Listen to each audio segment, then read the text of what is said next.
Shalom, selamat pagi Bapak Ibu yang dikasihi Tuhan Yesus. Puji syukur kita bertemu kembali dalam renungan Gereja PO Kemang Pratama. Mari kita bersatu dalam doa. Segala puji dan syukur kami naikkan kepadamu Tuhan. Terima kasih untuk setiap kebaikan kemurahan Tuhan yang boleh kami nikmati, yang boleh kami rasakan sampai saat ini. Kami bersyukur Tuhan kalau kami ada sebagaimana kami ada di pagi hari ini. Itu semua karena kebaikan Tuhan dalam hidup kami. Terima kasih Tuhan Yesus, di pagi hari ini sebelum kami memulaikan sepanjang hari ini, kami rindu Tuhan melalui kebenaran firman-Mu yang akan kami baca dan renungkan di pagi hari ini, benar-benar menguatkan setiap hati kami, sehingga Tuhan apapun yang kami lakukan, bahkan apapun yang kami kerjakan, benar-benar sesuai dengan kehendak-Mu. Terima kasih Tuhan Yesus, kami mau membuka hati kami untuk mendengarkan kebenaran firman-Mu. Dalam nama Yesus kami berdoa dan mengucap syukur, haleluya, amin. Firman Tuhan yang akan kita renungkan di pagi hari ini terambil dalam kitab Yunus pasal 4 ayat 1 sampai ayatnya yang ke-11. Beginilah firman Tuhan dengan judul perikop, Yunus belajar menginsafi bahwa Allah mengasihi bangsa-bangsa lain. Tetapi hal itu sangat mengesalkan hati Yunus, lalu marahlah ia. Dan berdoalah ia kepada Tuhan, katanya, "Ya Tuhan, bukankah telah kukatakan itu ketika aku masih di negeriku?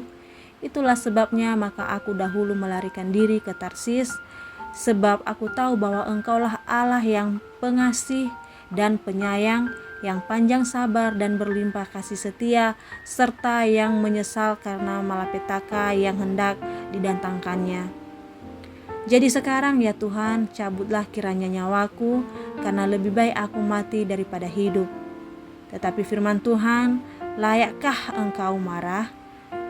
Yunus telah keluar meninggalkan kota itu dan tinggal di sebelah timurnya.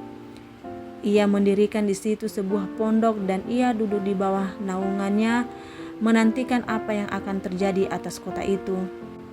Lalu atas penentuan Tuhan Allah tumbuhlah sebatang pohon jarak melampaui kepala Yunus untuk menaunginya agar ia terhibur daripada kekesalan hatinya. Yunus sangat bersukacita karena pohon jarak itu. Tetapi keesokan harinya ketika fajar menyingsing, atas penentuan Allah datanglah seekor ulat yang menggerak pohon jarak itu sehingga layu. Segera sesudah matahari terbit, maka atas penentuan Allah bertiuplah angin timur yang panas terik, sehingga sinar matahari menyakiti kepala Yunus. Lalu rebahlah ia lesu dan berharap supaya mati. Katanya, "Lebih baiklah aku mati daripada hidup." Tetapi berfirmanlah Allah kepada Yunus, "Layakkah engkau marah karena pohon jarak itu?" Jawabnya, "Selayaknya lah aku marah sampai mati." Lalu Allah berfirman, "Engkau sayang kepada pohon jarak itu, yang untuknya sedikit pun engkau tidak berjerih payah, dan yang tidak engkau tumbuhkan, yang tumbuh dalam satu malam dan binasa dalam satu malam pula. Bagaimana tidak aku akan sayang kepada Niniwe, kota yang besar itu, yang berpenduduk lebih dari 120.000 orang, yang semuanya tak tahu membedakan tangan kanan dari tangan kiri, dengan ternaknya yang banyak." Sejauh demikian pembacaan firman Tuhan pada pagi hari ini. Bapak Ibu yang dikasihi Tuhan, judul renungan kita pada pagi hari ini adalah jangan jatuh di kesalahan yang sama. Seorang pengkhotbah biasanya akan sangat bergembira bila mendapatkan sambutan yang bagus dari para pendengarnya.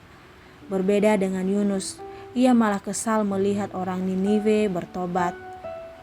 Ternyata Yunus tidak menginginkan orang Niniwe bertobat dan mendapatkan kasih karunia Allah, karena bila demikian mereka tidak akan dijatuhkan hukuman Allah. Demikianlah ternyata isi hati Yunus yang sebenarnya. Yunus tahu benar bahwa Allah akan mengampuni orang Niniwe bila mereka bertobat, dan Yunus tidak mau hal itu terjadi. Yunus benar-benar membenci orang Niniwe sampai-sampai ia tidak rela bila mereka diberi kesempatan untuk bertobat dan kemudian selamat. Kebencian telah mengalahkan kewajiban Yunus untuk memberitakan firman Tuhan. Lalu mengapa Yunus membenci orang Niniwe? Karena orang Niniwe adalah bangsa Asyur dan Asyur adalah musuh Israel. Asyur adalah negara adik kuasa yang sering mengalahkan Israel di peperangan.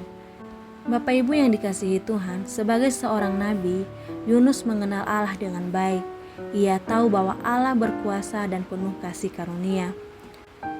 Ini sudah dia buktikan saat mengalami bencana badai, ditelan hingga dimuntahkan ikan besar.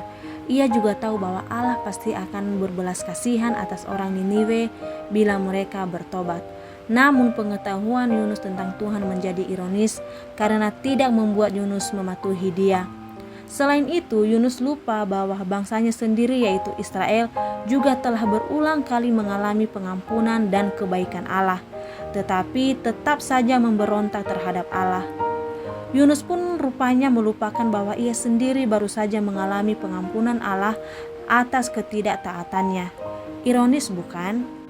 Bapak Ibu yang dikasihi Tuhan Yesus, Yunus adalah sebuah contoh tentang bagaimana kita cenderung menghakimi orang lain dan mengira bahwa kita lebih baik bila dibandingkan orang lain. Padahal jika Yunus memeriksa dirinya sendiri, ia akan melihat bahwa sesungguhnya ia tidak lebih baik dari orang-orang Niniwe. Bapak Ibu yang dikasihi Tuhan Yesus, melalui firman Tuhan di pagi hari ini mengingatkan kita bahwa kita sendiri hendaknya tidak jatuh ke dalam kesalahan yang sama. Sejauh demikian renungan kita di pagi hari ini, mari kita kembali berdoa. Terima kasih Tuhan untuk firman-Mu yang telah kami renungkan di pagi hari ini.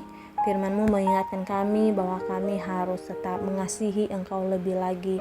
Terima kasih melalui kebenaran firman-Mu di pagi hari ini mengingatkan kami supaya kami tidak jatuh di kesalahan yang sama, dan biarlah Tuhan melalui firman-Mu di pagi hari ini benar-benar kami lakukan dalam setiap hidup kami, bahkan menjadi alarm dalam kehidupan kami ketika kami melangkah dalam hal-hal yang tidak Engkau inginkan.